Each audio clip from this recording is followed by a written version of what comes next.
오늘 말씀 제목은 보라 어떠한 사랑을, 보라 어떠한 사랑을. 말씀은 요한일서 3장 1절 말씀이 되겠습니다. 제가 읽어보겠습니다.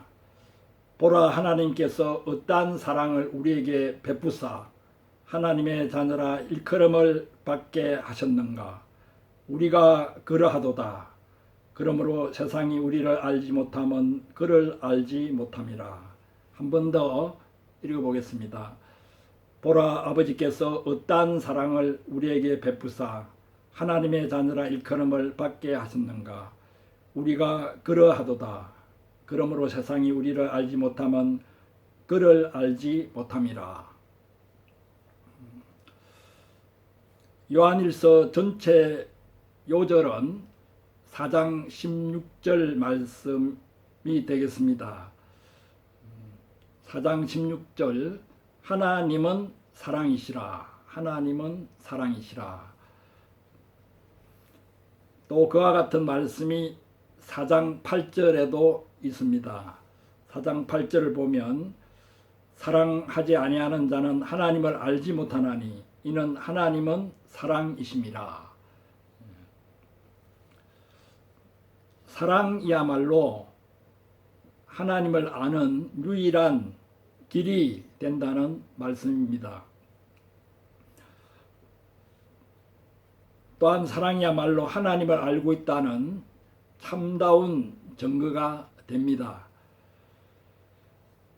하나님을 많이 안다고 아무리 유식한 말로 이야기하고 큰 능력과 은사를 받았다고 자랑을 해도 사랑하지 않는 자는 하나님을 안다고 할 수 없습니다. 또한 사랑은 하나님이 존재하신다는 증거가 됩니다.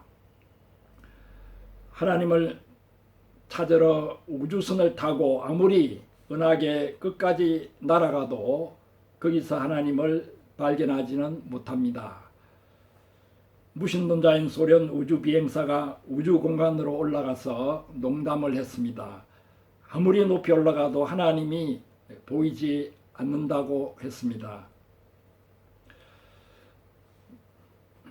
역사적으로 수많은 철학자와 신학자들이 하나님의 존재를 논리적으로 증명해 보려고 했지만은 사실은 아무도 성공하지 못했습니다. 어떤 이론으로도 하나님의 존재를 증명할 수는 없습니다. 우리가 나누는 그 사랑 안에 하나님이 존재하시기 때문입니다. 기독교와 교회의 본질도 이 사랑입니다. 전도와 선교의 원동력도 이 사랑입니다. 이 사랑을 널리 알리고 나누기 위해서 전도도 하고 선교도 하는 것입니다. 우리가 한 사람의 신자가 된다고 하는 것은 은행과 인격에서 사랑이 느껴지고 사랑이 흘러나오는 사람이 된다는 것을 의미합니다. 그 사람이 정말 거듭난 신자인가 하는 판단 기준도 여기에 근거하고 있습니다. 사랑하지 않는 자는 하나님을 알지 못하기 때문입니다. 성경도 하나님의 사랑이 담겨 있는 책이요, 하나님의 사랑에 관한 증거요 기록입니다. 우리가 성경을 가까이 하고 성경을 읽고 공부하는 목적도 바로 여기에 있습니다. 성경은 한마디로 위대한 사랑의 책이라 할 수 있습니다. 그런데 신구약 중에서 사랑이라는 단어가 가장 많이 나오는 성경이 어느 성경이겠습니까? 한글로 사랑이라는 단어를 검색해 보면은 성경 전체에서 가장 사랑이라는 단어가 많이 나오는 성경책이 아가서입니다. 아가서에서 54개의 절에서 나오고 있습니다. 또한 신약에서는 요한복음이 39개 절로 가장 많이 나옵니다. 그 다음이 우리가 요즘 공부하고 있는 요한 1서로 30개의 절에 사랑이라는 단어가 나오고 있습니다. 로마서는 22개의 절이고 사랑장이 있는 고린도전서는 18개의 절입니다. 신약에서 사랑이라는 단어가 가장 적게 나오는 성경은 사도행전입니다.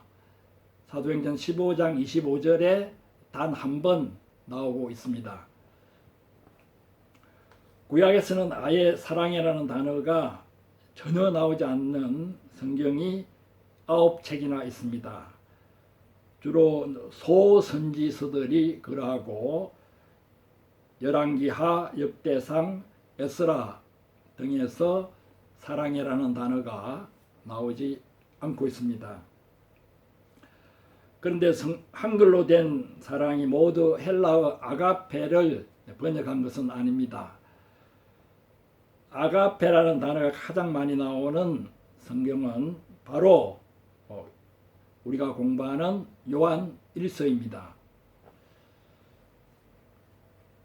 18번 나오고 있습니다. 그 다음에 사랑장이 있는 고린도 전서가 14번 나옵니다.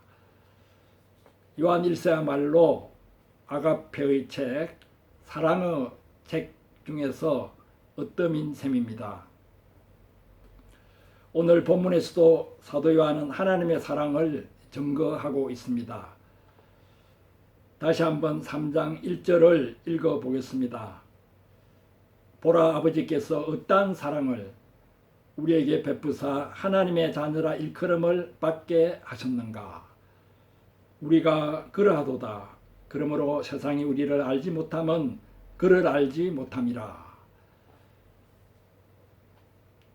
3장 1절은 문법적으로 보더라도 감탄문에 해당합니다. 보라, 어떠한 사랑을 우리가 그러하도다. 그와 같이 감탄문임을 드러내고 있습니다. 우리가 어느 때 보라라고 외치게 됩니까? 주의를 환기시킬 때, 그리고 생생하고 확실한 증거를 제시할 때 보라라고 외치게 됩니다. 고린도 후서 5장 17절에도 어원이 같은 감탄사가 있습니다. 고린도 후서 5장 17절을 제가 읽어보겠습니다. 그런즉 누구든지 그리스도 안에 있으면 새로운 피조물이라. 이전 것은 지나갔으니 보라, 새 것이 되었도다. 여기서 보라라고 하는 것도 생생하고 확실한 증거를 보여주는 감탄사입니다. 이전 것은 지나가고 새로운 피조물, 새 것이 되었다는 강한 확신을 나타내고 있습니다. 사도 요한은 하나님의 사랑을 간접적으로 추상적으로 안 것이 아닙니다. 생생하고 확실한 체험을 통해서 하나님의 사랑을 알았습니다. 눈앞에서 구체적으로 보여줄 수 있을 정도로 확신이 있었습니다. 그래서 보라, 아버지께서 어떠한 사랑을 우리에게 베푸사 하나님의 자녀라 일컬음을 받게 하셨는가, 그렇게 감탄하고 있습니다. 사도 요한은 그 사랑을 무엇보다 예수 그리스도를 통해서 생생하게 느끼고 체험했습니다. 예수님은 말씀이 육신이 되신 분일 뿐만 아니라 하나님의 사랑이 육신이 되신 분이십니다. 예수님을 3년 동안 따르며 배우는 과정에서 하나님의 사랑이 어떠한가를 몸소 체험하고 하나님의 사랑에 감격하고 하나님의 사랑을 드디웠습니다. 그리고 하나님 아버지와 그 아들 예수 그리스도를 중심으로 하는, 예수 그리스도와 함께하는 성도의 사귐을 통해서 하나님의 사랑을 체험했습니다. 이제 사도 요한은 나이가 늙어서 죽음을 기다리는 그러한 시기에 있었습니다. 그러나 하나님의 사랑은 날로 날로 새로웠습니다. 정신과 육신은 낡은 옷처럼 새해져 갔으나 하나님의 사랑은 진흙 그릇 속에 보석처럼 날로 빛이 났습니다. 말년에 사도 요한은 몸도 약하고 목소리도 약해져서 강단에서 설교할 때에 사람들이 잘 알아듣지 못했습니다. 그 옆에 젊은 제자가 서서 마이크 역할을 해주었습니다. 그때 사도 요한이 계속 강조한 말이 서로 사랑하라였습니다. 목소리가 잘 나오지 않는 가운데서도 서로 사랑하라, 서로 사랑하라 이렇게 할 때 옆에 제자가 서로 사랑하라 이렇게 큰 소리로 마이크 역할을 해주었습니다. 보라, 하나님께서 어떠한 사랑을 우리에게 베푸사 하나님의 자녀라 일컬음을 억받게 하셨는가. 과연 사도 요한이 우리에게 보라고 한 하나님의 사랑은 어떠한 사랑입니까? 또한 저와 여러분이 체험하고 있는 하나님의 사랑은 어떤 사랑입니까? 여러 가지로 이야기할 수 있지만은 또 표현할 수 있지만은 오늘은 네 가지로 함께 생각해 보고자 합니다. 첫째, 하나님의 사랑은 포기하지 않는 사랑입니다. 하나님의 사랑은 포기하지 않는 사랑입니다. 사도 요한이 요한복음서에서 이 사랑을 이렇게 표현했습니다. 요한복음 13장 1절을 보겠습니다. 유월절 전에 예수께서 자기가 세상을 떠나 아버지께로 돌아가실 때가 이런 줄 아시고 세상에 있는 자기 사람들을 사랑하시되 끝까지 사랑하시니라. 끝까지 사랑하시니라. 예수님의 제자들은 나중에 훌륭한 사도의 영적 지도자들이 되었지만은 예수님이 십자가를 지시는 그 무렵에는 사실 부족한 점이 많았습니다. 보통 스승들 같으면 제자들에 대해서 실망하고 공동체를 해체하고 각자 제 길로 가려고 했는지도 모릅니다. 그러나 예수님은 부족한 제자들을 끝까지 포기하지 않고 사랑하셨습니다. 예수님을 배신한 가룟 유다까지도 끝까지 사랑하셨습니다. 사랑은 결코 포기하지 않는다. Love never gives up 이라는 영어 경구가 있습니다. 이 말은 하나님의 사랑을 표현하기에 아주 적합한 문구입니다. 하나님이 조건과 자격을 따져서 사람을 사랑했다면, 사랑의 대상을 정했다면 우리는 벌써 하나님으로부터 버림을 받았을 것입니다. 그러나 하나님은 부족하기 짝이 없는 우리도 포기하지 않고 지금까지 사랑하셔서 조금이나마 쓸모있는 인간으로 바꿔가고 계십니다. 포기하지 않으시는 하나님의 사랑을 덧입을 때 우리도 포기해버리고 싶은 사람들을 끝까지 포기하지 않고 사랑할 수 있게 됩니다. 포기하지 않는 사랑의 역사는 1, 2년으로 결정나는 것이 아닙니다. 10년, 20년에 끝나는 것도 아닙니다. 30년이 걸릴 수도 있고 40년, 50년이 걸릴 수도 있습니다. 우리 일생을 통해서 포기하지 않는 하나님의 사랑을 우리가 덧입고 또 포기하고 싶은 사람들을 포기하지 않는 사랑으로 감당해 나가야 합니다. 이웃이나 친척이나 형제, 자매 한 사람을 돕다가 가시적인 열매가 맺어지지 않는다고 낭망할 필요가 없습니다. 일생 동안 포기하지 않고 사랑하기로 마음 먹는다면 그때 비로소 진정한 사랑을 베풀 수 있고 또 그 사랑을 전할 수 있을 것입니다. 둘째, 하나님의 사랑은 끊을 수 없는 사랑입니다. 끊을 수 없는 사랑과 포기하지 않는 사랑은 같은 내용을 다르게 표현한 것일 수도 있습니다. 하지만 끊을 수 없는 사랑은 예부적인 사건과 시련들 속에서도 계속 이어지는 하나님의 사랑을 표현한 말로 이해하면 되겠습니다.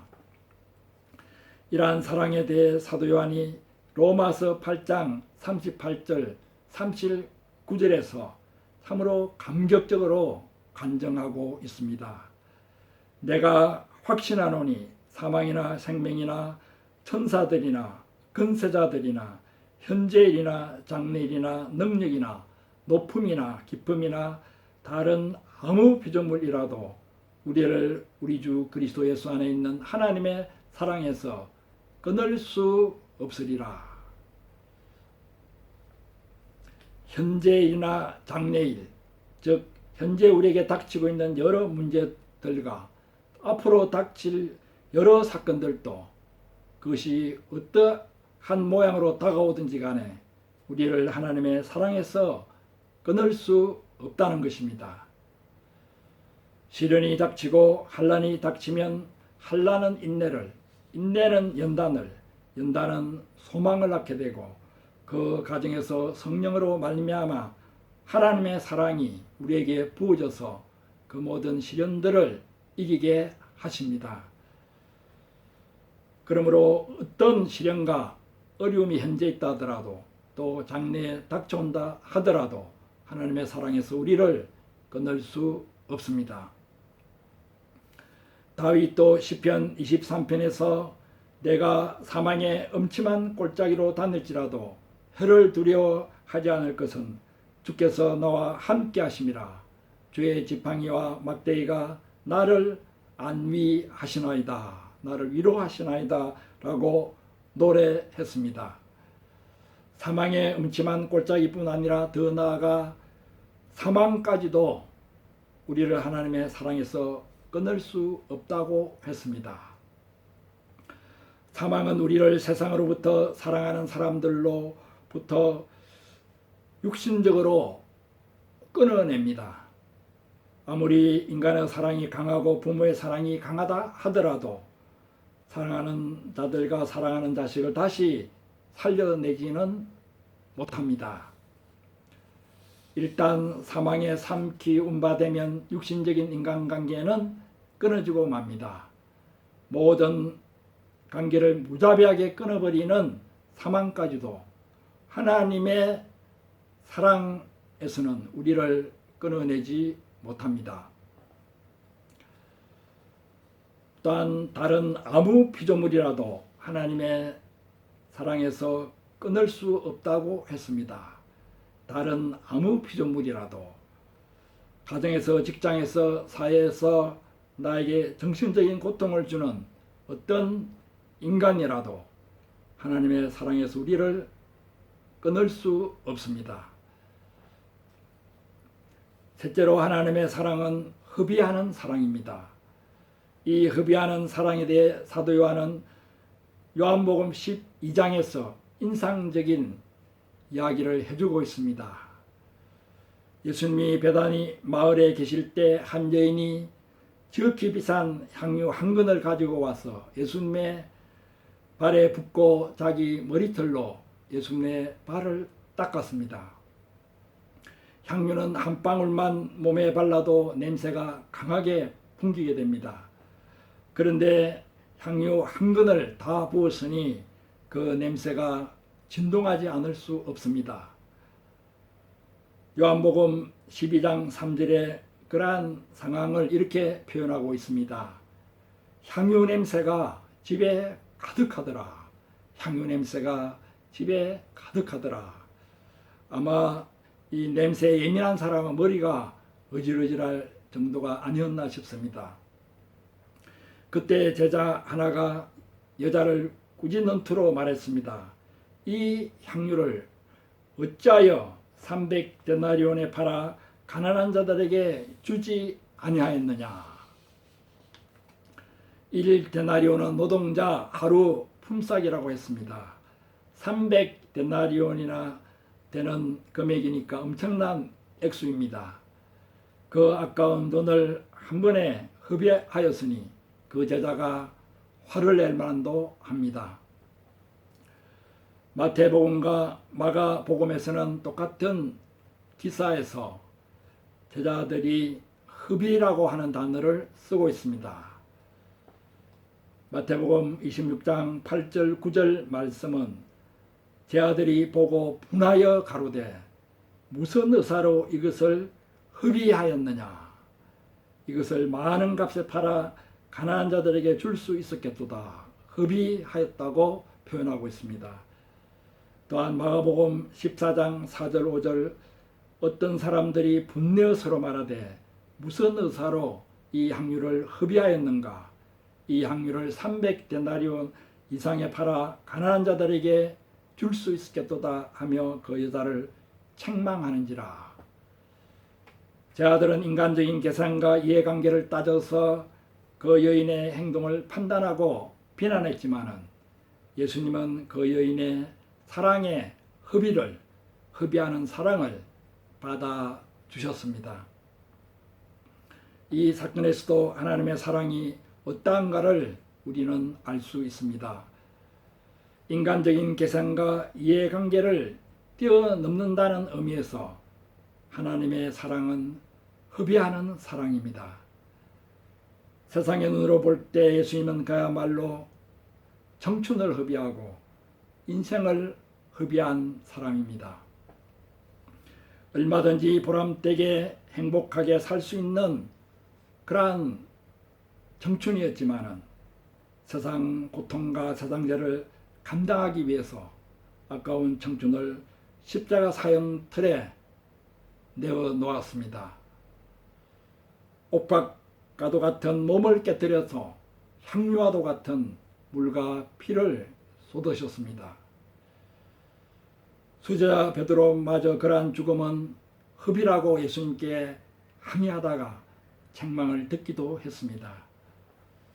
하지만 예수님은 그 흡입하는 사랑을 통해서 수많은 인생들이 생명을 얻도록 하셨습니다. 하나님의 사랑을 이 땅에 실천하는 자는 누구나 세상 눈으로 볼 때는 흡입하는 인생으로 보이기 쉽습니다.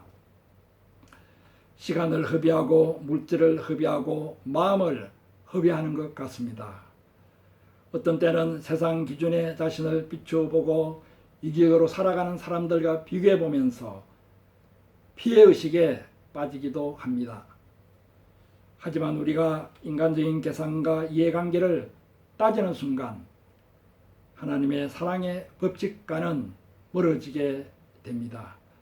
우리가 인간적인 계산과 이해관계를 따지는 순간 하나님의 사랑의 법칙과는 멀어지게 됩니다.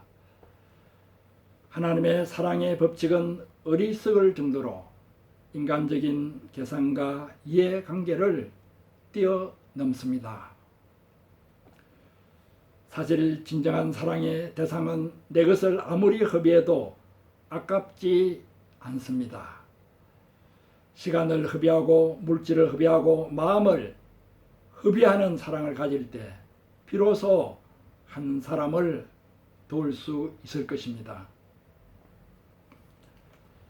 넷째로 하나님의 사랑은 역설적인 사랑입니다. 하나님의 사랑은 역설적인 사랑입니다. 역설적이라는 이 표현이 애매할지도 모르겠습니다. 여기서 역설적이라고 하는 것은 하나님으로부터 버림을 받은 것 같은 그러한 상황 가운데 있을 때 그때 더욱 하나님의 사랑이 놀랍게 부어지기 때문입니다. 예수님도 십자가상에서 나의 하나님 어찌하여 나를 버리셨나이까 라고 부르짖었습니다. 이와 같이 하나님으로부터 버림을 받은 것 같은 그때 하나님의 사랑을 더욱 느끼게 되고 하나님의 사랑의 감격을 맛보게 됩니다.